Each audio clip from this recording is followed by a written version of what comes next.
Comedy with is Marcella dead. Arguello. Coming to you from Riverside, California. I don't know if you can hear that. It's the cars having a great night on Saturday. I'm here backstage at the Fox Theater in Riverside, California, opening for Frankie Quinones.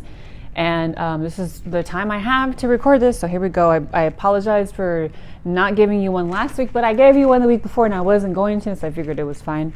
I had to go surprise my booth thing in Chicago, and so my Saturday and Sunday were eaten up. But I basically didn't do much this week because I was just in Chicago getting fucked the shit out of, and so I'm going to talk about last week, and I just performed, and this was hella fun. I still got to go pass out stickers afterwards. But yes, episode 9, Embrace the Chaos. This has been such a chaotic 2 weeks for comedy. So let's get into it. Every time LA in a minute, let's get into it. I always want to say that, so I said it this time. So let's see, what did I do? Oh, I have another thing to say is, I have a lot of things to say. I don't know why I need to prompt it that way. But so my move to Chicago keeps getting moved. That's part of the reason I went to visit him. And so I was like, let me just go, because I'm pretty sure it's still going to happen late April. But it just keeps getting moved. But I'm happy now that it has, because I'm doing After Midnight again on April 16th. So tune in, bitch. I don't think I can say who I'm on it with, but it's going to be really, really fun. And I'm very fucking excited. So that's cool. So what else happened this week for me? Oh, I did this gig at UC Santa Barbara, and it's college, and it was sparsely attended. It's free to students, and students don't give a shit about that stuff. But it was really fun, and I got to work on new material. I got some new tags. I got some new riffs in there. And it just reminded me that it doesn't matter. Like, to all the up and comers, those small rooms that you do when you feel like you ain't shit and you're like, I'm at another bar show. Those shows get you prepared for everything, right? Because like I did a small I did a small gig at a college, but entertaining whatever, I don't even think it was 20 people.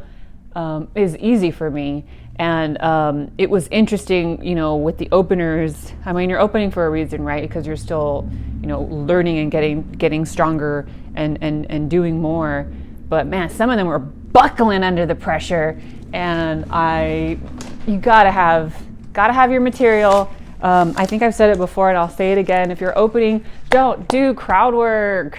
First of all, super rude.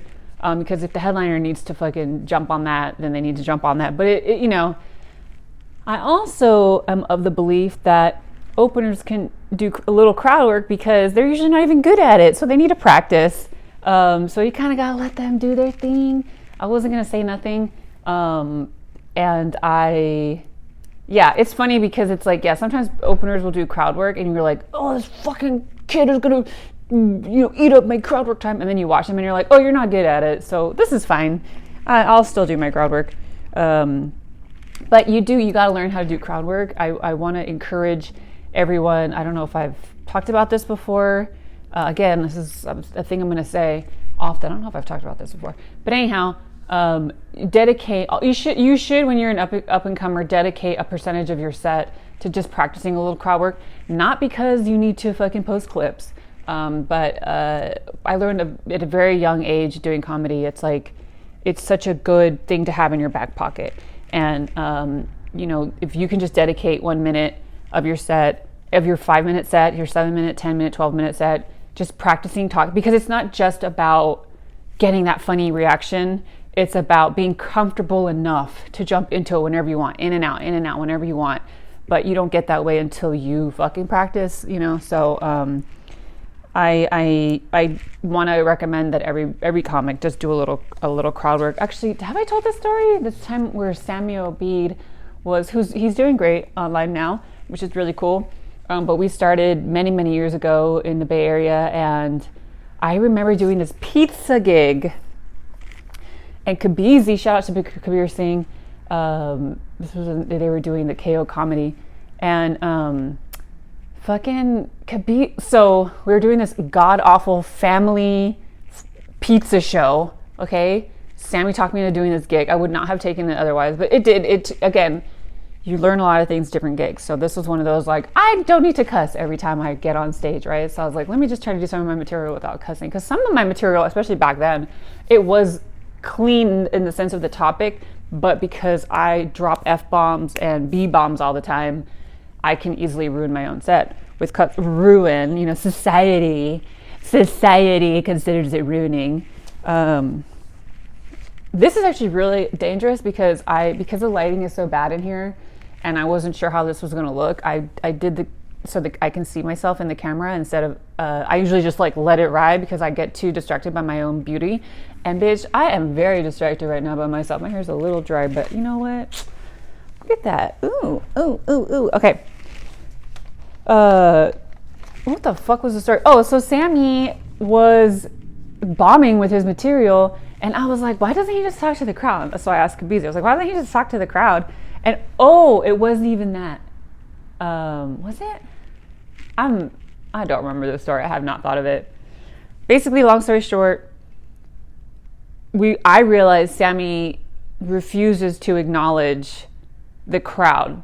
And Kabizi was like, he is scared to do crowd work. He will not do it. I was like, what do you mean he will not do it? He's like, he will never do crowd work. And I was like, what do you mean he'll never do crowd work? He's like, you could heckle him. You could call him slurs from the stage. And slurs from the audience.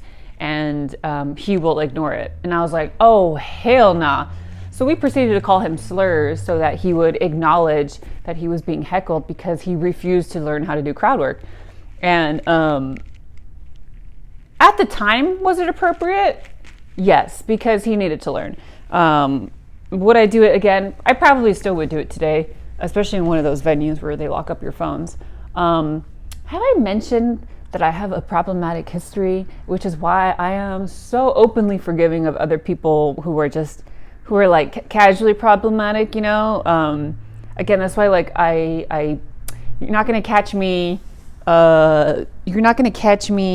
canceling Shane Gillis as much as I've criticized his material and the style that he does. But you aren't going to catch me being like, oh my God, he is so canceled. He's over. Because, bitch, you think I didn't say some old racist shit back in the dizzle? Thank you. Great timing on that sound. I don't know if you guys could hear that, but that was perfect timing. That was my boom ching. Although, let me not have this notebook here because then that really... See, it looks cooler when you guys don't know that I'm actually using notes, even though I'm always looking down. It don't matter. Okay, wait, I need to focus. I'm just rambling, which I think you guys like. Yeah, work on a crowd. You know what I want? I have like a lot of advice on this one, but I really want to encourage everyone to watch more 90s comedy, 90s stand-up. It is what I was raised on. But there's so many jokes that are happening on stage right now. And I'm like, have these people never watched 80s and 90s one-liner ass or even just like club comedy? And definitely like not women, you know? I'm really glad Caroline Rhea is really like, I don't know why she started jumping around all over LA, but I'm so glad she is. She just did After Midnight. She had a great appearance on that. But you should check out her stand-up. I remember her birth control pill bit being like groundbreaking when she said it. But also like Wendy Liebman, Laura Keitlinger, Lynn. Oh my God, what is that one bitch's name? I literally have it in here as Lynn ? And because I don't ever do shit right before I tape, I don't even look at this. Anyways, there's so many great comics of the 90s. I just listed multiple white women for some fucking reason, but I was just thinking about like what stood out to me when I was young, and it was literally just white men, women, and black comics. Every now and again, you'd be like, oh wow, what is this? Even Joan Rivers. Like, go watch some old Joan Rivers. Like, don't just watch male legends. Don't just watch male 90s stand-up. Like, watch the girls, man. The bitches were killing it back in the 90s. I definitely feel thankful that I got to watch so much cool 90s stand-up. I also wanted more advice. Everybody is in such a bad time right now. I don't know anyone that is doing or feeling great about their career. No one. I talk to everyone, and everyone seems frazzled by the state of the industry, of the state of Hollywood, let alone live performance, because even live shows like this one, Frankie was tripping because the ticket sales were not high, and it's a fucking theater. I mean, I think it seats 1,200, and 2 weeks ago he only had 300 ticket sales, and it's one of those things where it's like you can't even be mad. You know everybody's struggling. And so you have to, like, stay focused and just, pray, believe, have faith. It's just going to work out. I mean, he's obviously booked at a theater for a reason. But every headliner I know is, like, stressing on ticket sales. Like, unless you have, like, 1 million fucking followers, you're not going to sell out immediately. Everybody's promoting their shit, and everybody's buying tickets last minute. Of course, it's Saturday, right? So people probably got paid last night. And then they decide to come out, and I feel for them. Everything feels really insane and intense everywhere you go. And so I really want to encourage people to embrace the madness that's happening right now, because that's all you can do if you're privileged enough to be able to embrace it. Because I also know that rent is crazy.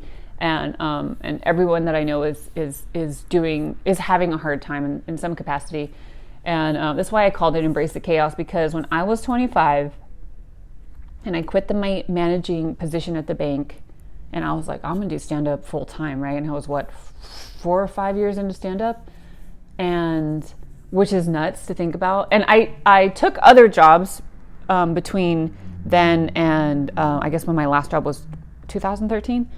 And I was such a structured person. I loved having my schedule figured out. I loved having a routine. I loved going to bed at the same time. I loved just the precision of my own existence, if that makes sense, because I was able to, with that 9-to-5 job, like, create a schedule for myself, and I loved it. But when I quit the bank and I was like, and I'm going to just be performing at night, it tripped me out, because I was like, I'm really going to forget everything I've ever known and just do my thing, which is kind of what I'm doing with Chicago, but a little more, obviously. Now I'm older, so obviously I don't just go in fucking blind. But I specifically remember in my notebook of that moment, was like writing in my notebook, Embrace the Chaos, and always reading it and looking at it and reminding myself that, like, man, shit is crazy, but you'll be okay. You will always be okay. That's a privilege I have because I'm in California. My family's in California, so I've always been able to rely on them when I needed to. And even my mom, when I was, like, tripping about moving to Chicago, she was like, it's okay. We will be here. We'll be here. You know, if you lose everything, we'll still be here. And I was like, man, what a fucking blessing to have that. It's a privilege to have that. I know a lot of comedians don't have that. I feel very fortunate that, my industry is in SoCal, but I can, be in NorCal as much as I fucking want to or need to. Spiritually, sometimes we need it.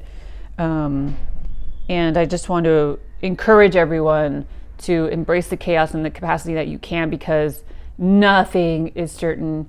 But also, if you continue to believe in yourself, if you continue to work hard, if you continue to invest in yourself, you will see the returns at some point. I hate to fucking use money talk. I'm fucking a straight white dude. You invest, and then the dividends and the trifecta, fucking scamming ass dudes. That's how I sound right now. But it's just true. I know that there's a lot of comedians that are watching what I do and how I do it, and they're all like, oh, I don't know what to do. Why can't I be as booked and busy as this bitch? And I want you to understand, I take all kinds of grimy ass gigs, okay, bitch?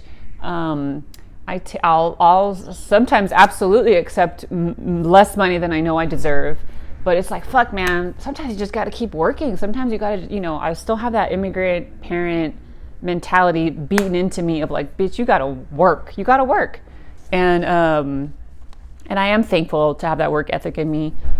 because I am able to accept a lot of random ass gigs. I did a gig for Me Too, which I know I think they have some problematic history, but again, you know, like, what the fuck? What am I gonna do? We are prisoners in all of these industries, in all of these workplaces, and all of these industries. And I think that you do have to find the thing that you're comfortable with. Like, what are you comfortable doing, and what are you comfortable sacrificing? Should I try to move on and be more funny? I will.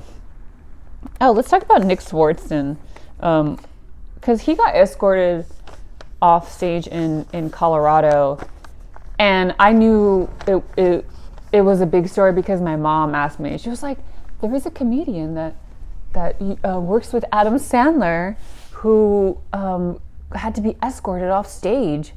And I was like, I worked with Adam Sandler, got escorted off stage. It was Rob Schneider. That was an immediate guess. And she was like, no, I didn't recognize the name.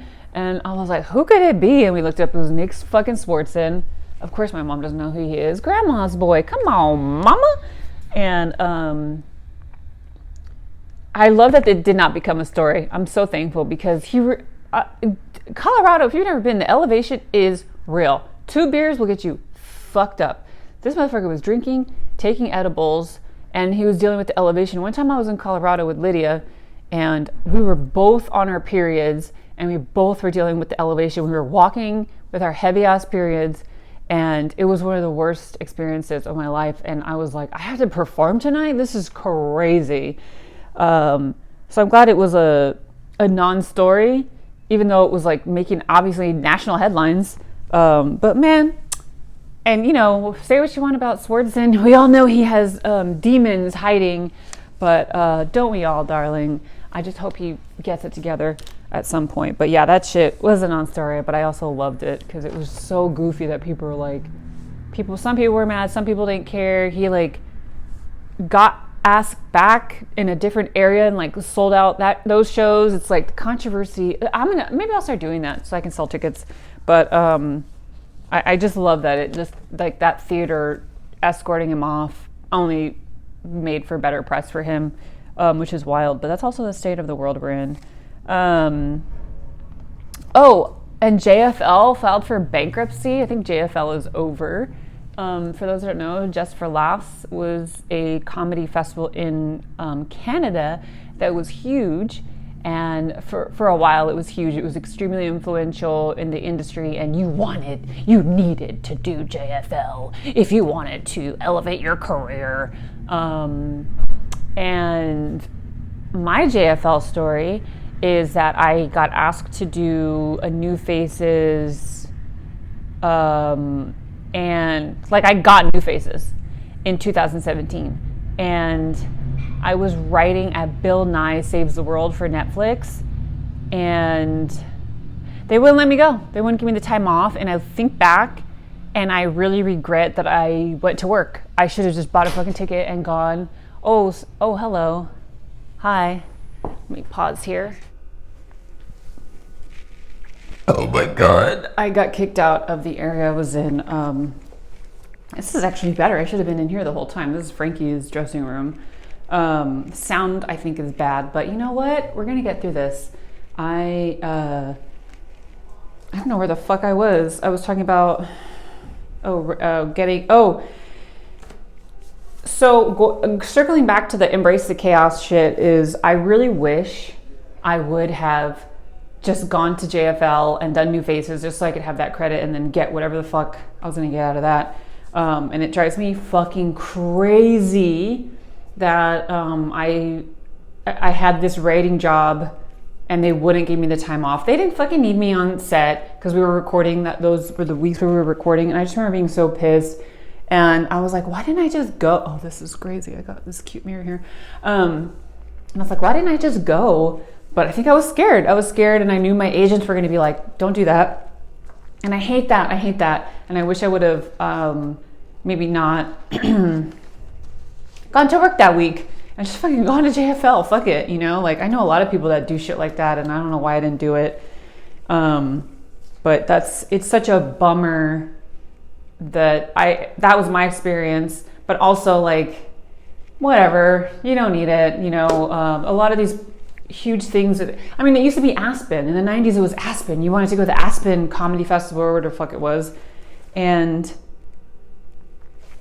it's always changing. Like, I hope that any young comic watching, listening, understands that the next cool thing that's going to help your career is on its way. That's one of my favorite Fiona Apple lyrics. What's happened has happened. What's coming is already on its way. So, chill, embrace the madness of it all. If you can, if you can survive the madness, then embrace it. But, I used to live out of my car. I slept in my car a few times. Like, you got to do what you got to do, and you got to do it at the level that you're willing to do it. What are you willing to sacrifice? And you don't need those big breaks, especially now. We all know, the internet does more for a lot of people, but I also think about how there are people that are like dying to do industry jobs, and then like an industry job like that fucked me over on another opportunity. It's just so frustrating. And I actually remember when I was still working at the restaurant, because even though I quit the bank at 25, I got a restaurant job many years later. I think the last time I worked at the restaurant job was 2013. And so for, quite a few years, I was working at this restaurant that Nico Santos actually got me the job, and Frankie was working there. Maybe I talked about that already, but what I remember, what really sticks out to me was one time I was at the Comedy Store kicking it, and Moshe Kasher was there, and he was like, "Are you still working? You still have a day job?" And I was like, "Oh yeah, I'm working at this restaurant, da da da da." And he was like, "Oh man, keep that job for as long as you can." I was like, "Why?" He's like, "Because once you pop off in this industry," he's like, "everything you do is industry adjacent, industry related." He's like, "and you don't really interact with normal people, so really embrace the fact that you have this stupid job to complain about on stage." And I found that very interesting. But also Moshe doesn't strike me as the type of person that would be friendly to a lot of regular motherfuckers.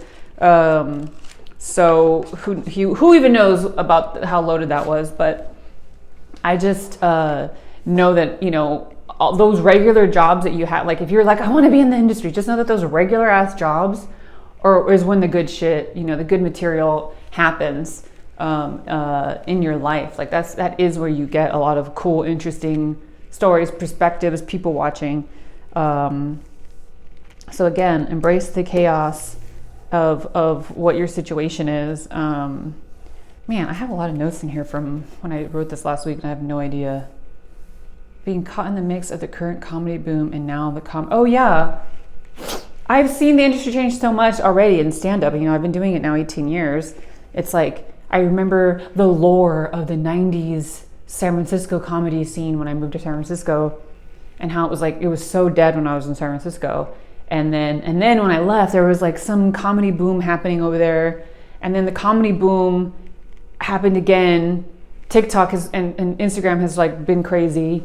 And now we're kind of like in a comedy recession, in the sense that like we lost a lot of venues, a lot of performance venues during the pandemic.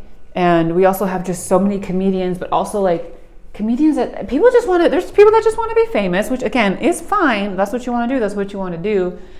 But it's just wild to watch what's going on now.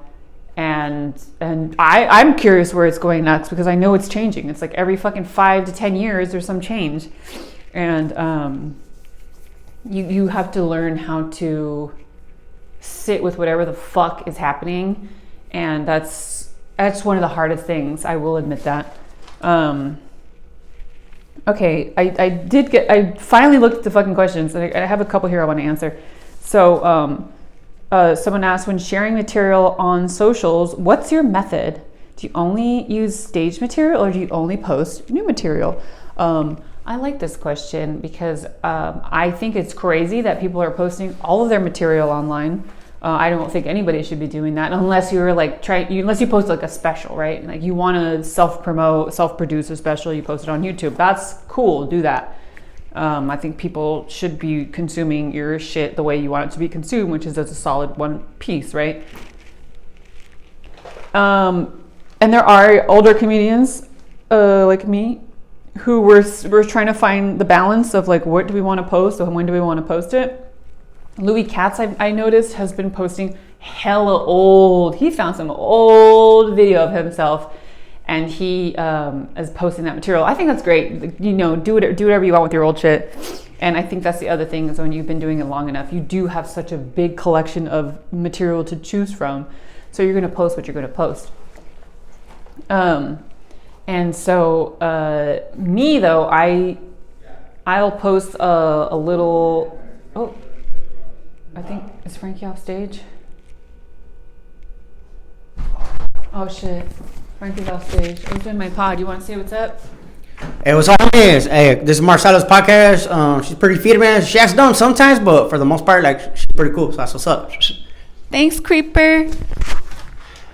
Bitch, if this wasn't the most chaotic serendipitous chaos, I told you, we gotta embrace the chaos, and that's what I'm doing. And I'm back in my room, because, like I said, I have a baby migraine, so I'm not going out. The boys are gonna go catch DJ Chris Villa somewhere around here. Anyways, okay, there's not a lot of time left. This is gonna be the first episode I actually have to edit, but I got some good promo from Frankie. I don't remember what I was saying about JFL, but yeah, you do have to embrace the chaos. This is what I'm doing tonight. I'm going with the flow shit. I'm fucking, I will also say something that I had to do and be active on being aware of within myself was the fact that I have a bad temper. Everybody knows that, but it was starting to bleed on stage. Like when I was doing Women Crush, that's why it turned from a weekly into a monthly, was because the chaos was too much. Like at a certain point you hit a limit, and that definitely happened for me. And you have to adjust. Like you have to be aware that even though shit is chaotic, it's like, is shit giving you anxiety? Is shit giving you, like, are you not sleeping well? Are you not eating well?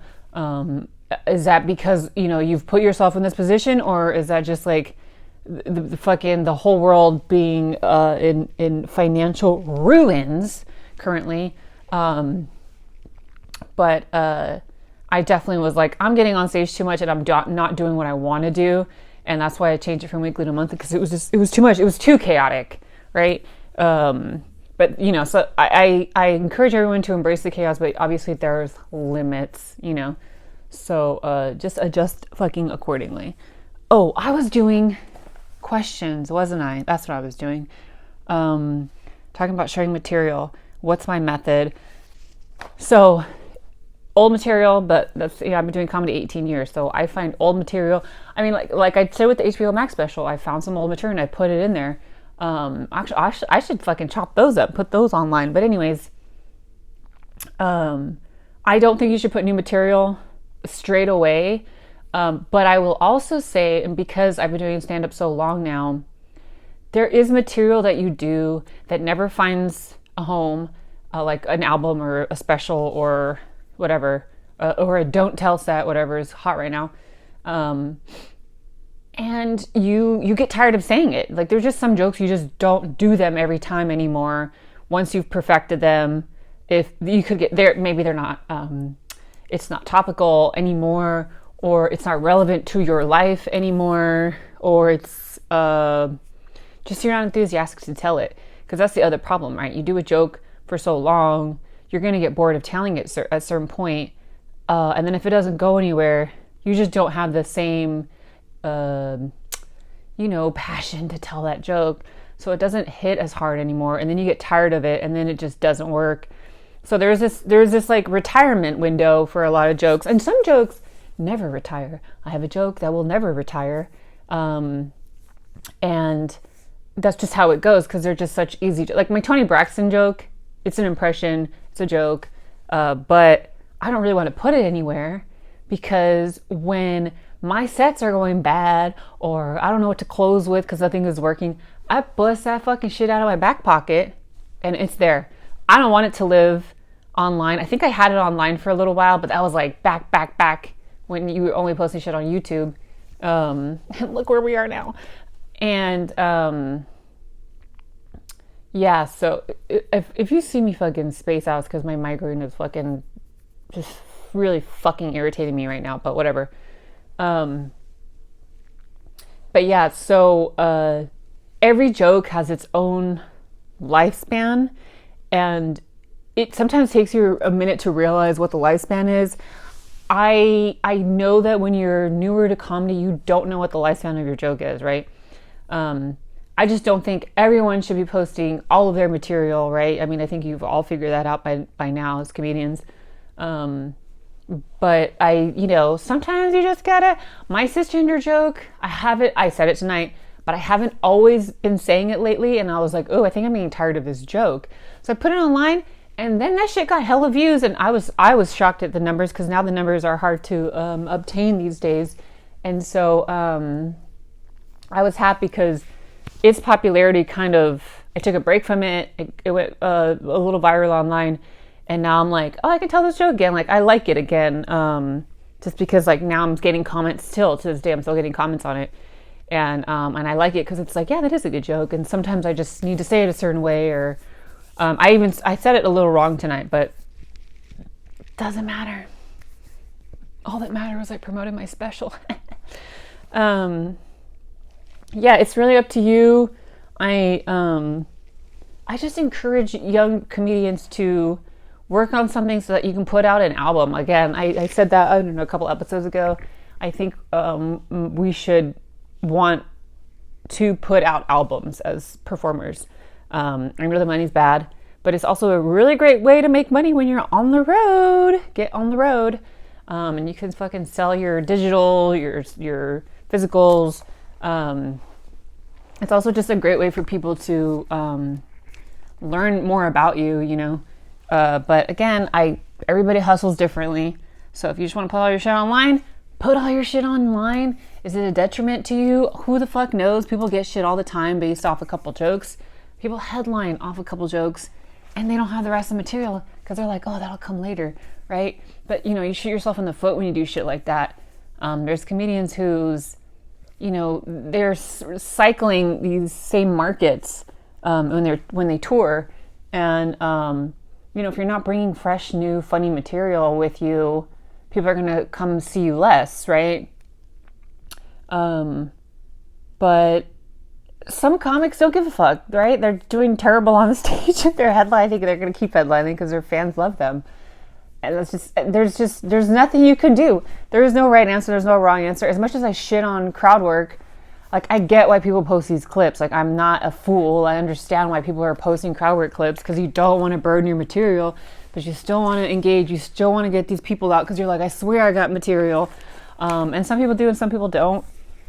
Honestly, it's up to you. If you want to burn your material, burn it.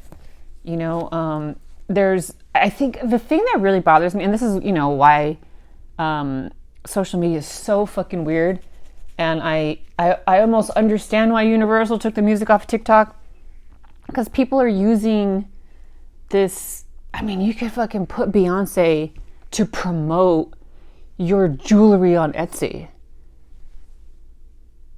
That's nuts to me that that's even allowed, because we all know if you watch a fucking commercial on TV, they pay lots of money for music that already exists, and also they pay lots of money to hire someone to create similar sounding music that already exists. You're kind of doing the same with your stand-up, right? Because even if these sounds exist, they're always out there. People can use them, which is, if you're nobody, you're like, yeah, that's great. I mean, that's how it is, right? When you're new in your career, you're like, I'll take any gig. And I agree that we should all take as much gigs as makes sense for you. I think I talked about this, but I look at someone like Ron Funches and other comedians, it's like they put feeding their child in front of everything else. And I fucking understand that. I've never had that. So I've never had to feed anyone but myself. So, I take the gigs as I take them. I feel very lucky that I work as much as I do, but it's also like me busting my ass all these years, having all these super homies. And I remember Hassan many years ago telling me I think I said this too, where it's like he didn't feel like he invested enough in his friendships.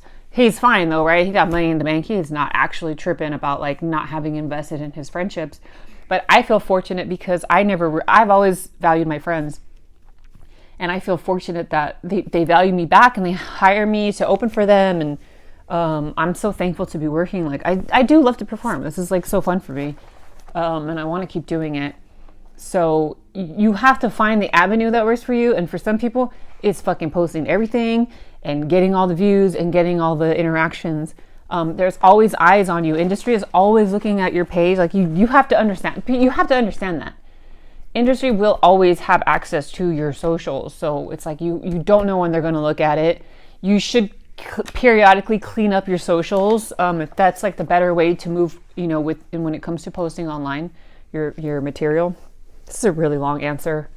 I just haven't been answering questions, so I feel bad. Someone asked what the process before going on stage is, and I don't really have a process.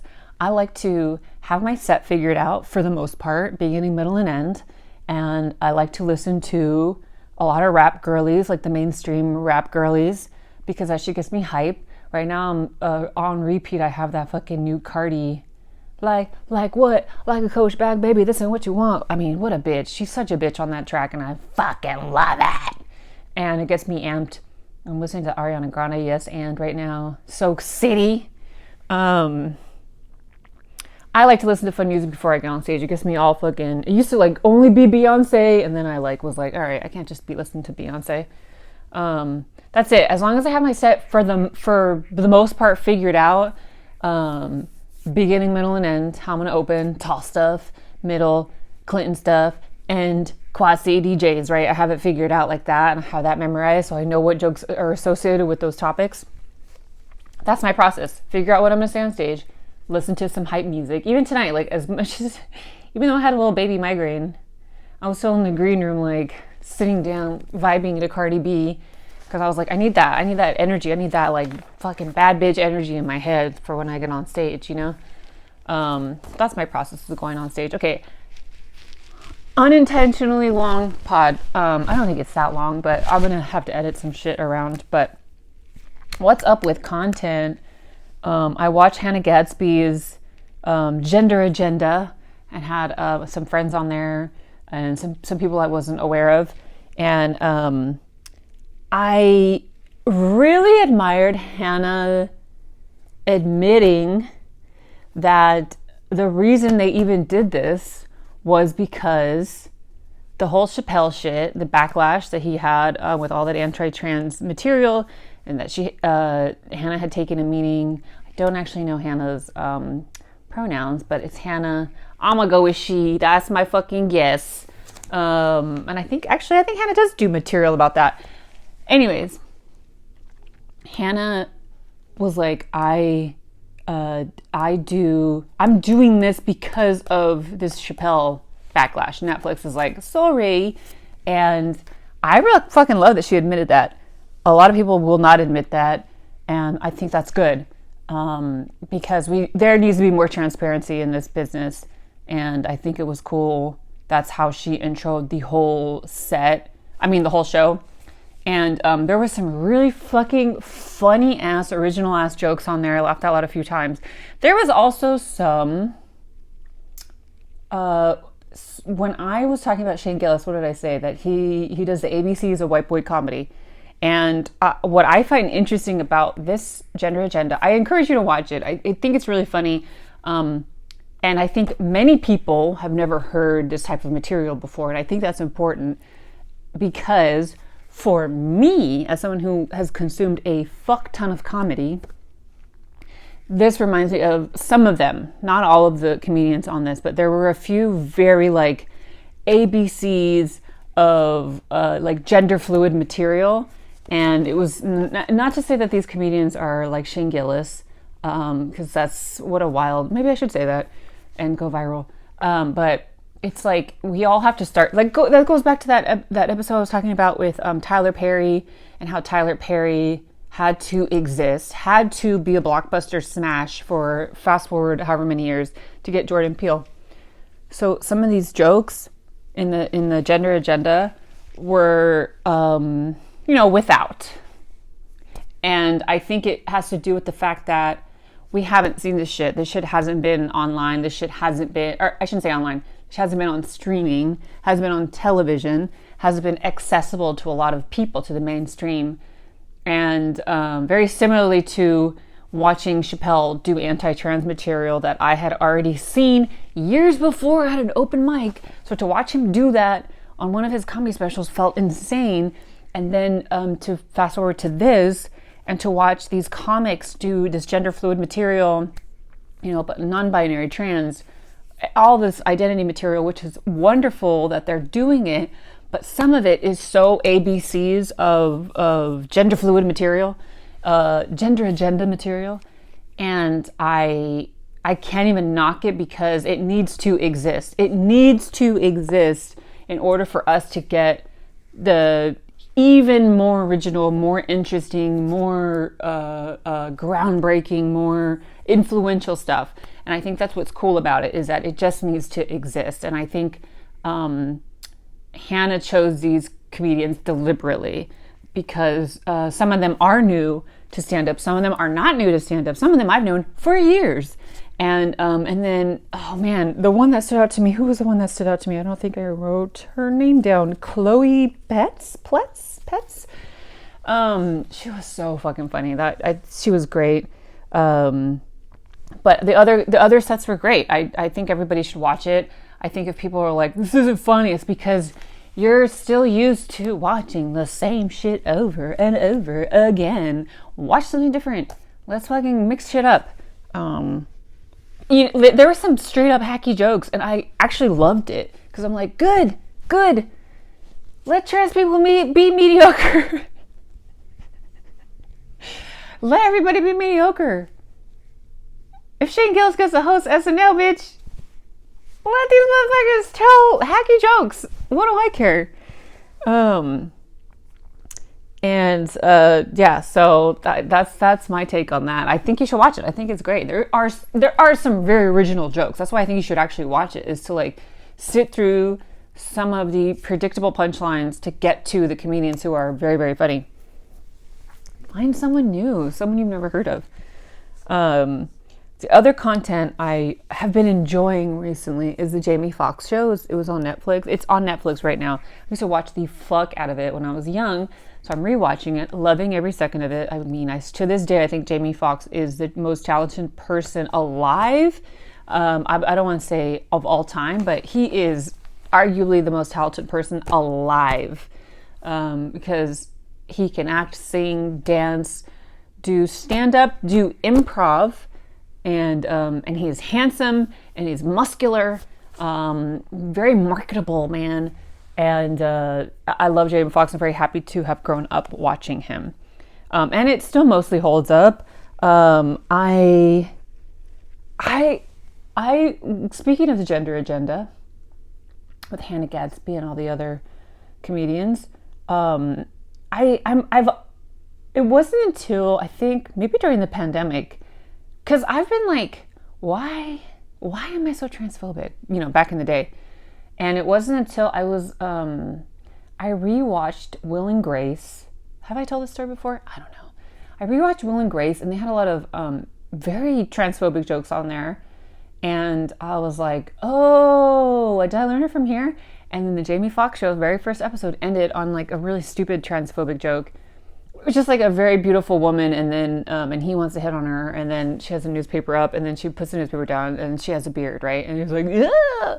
He runs away, and I'm just like, man, this is, because I've always wondered why I was transphobic, and then like the more I watch old 90s TV shows, the more I'm like, there it is, there's another one, there's another joke, which is again why the Hannah Gadsby gender agenda is important.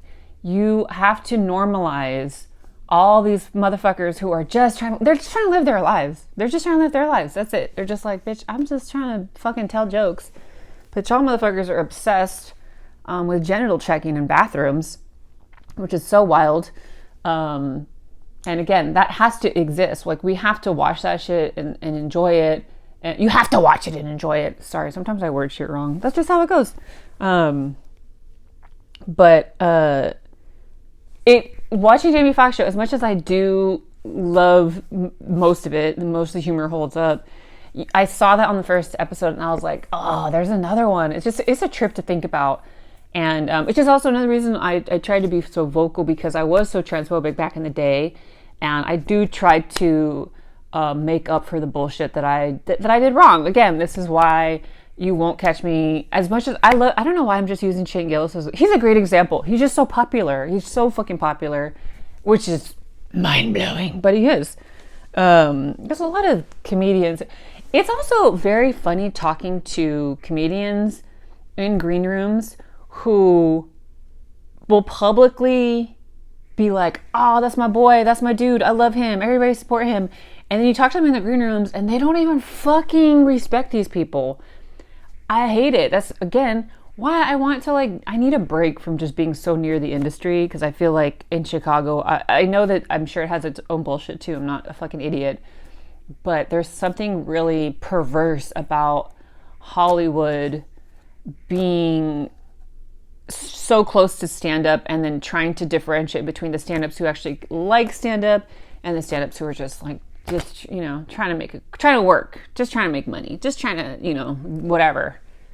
And they don't give a fuck what they're doing. I'm just trying to be intentional. And I think this is the end of the pod. I'm very tired. And I also I went very long.